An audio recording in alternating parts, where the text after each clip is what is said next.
The Dragon Boat Festival is one of the three major Chinese traditional holidays, falling every year on the 5th day of the 5th month of the lunar calendar.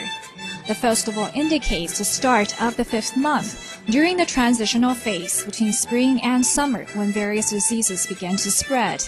The ancients believed ghosts and spirits brought about the sicknesses, so they carry small fragrant sachets or hang mugwort and calamus up on their doors to ward off evil spirits and survive the season in peace.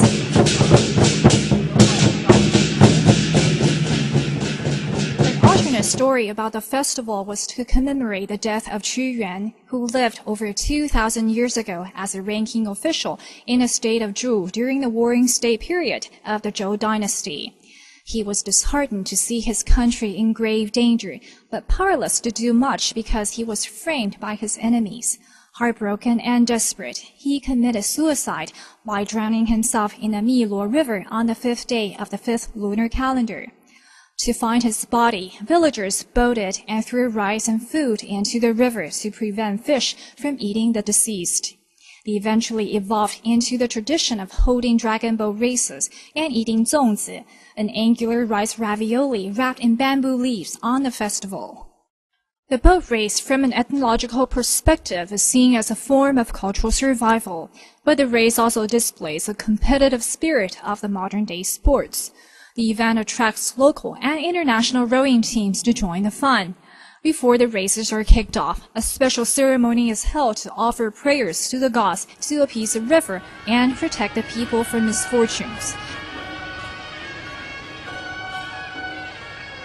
After the prayers, the eyes of the dragon are then painted, and the boats are allowed on the river for the race.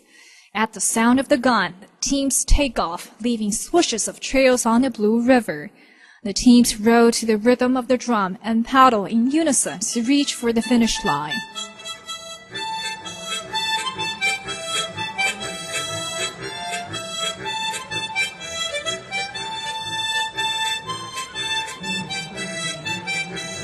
While the teams are vying for victory, the zòngzi competition is held ashore, with an instructor showing the proper steps to grab the zòngzi.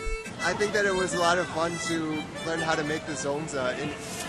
Although this was the second time that I've made the zòngzi, I think this is a good example of the Taiwanese cuisine and a traditional Chinese food that I should know how to make. Foreigners and locals, young and old alike, join the contest to have a blast and cheer for the boat teams. After the zòngzis are steamed and unwrapped, people begin to dig in, and amid gales of laughter and folk performances, the event ends on a perfect note. Though Qu Yuan may no longer be the focal point of the holiday, the festival is nevertheless a special feast that's celebrated every year in Taiwan to carry on this wonderful cultural heritage.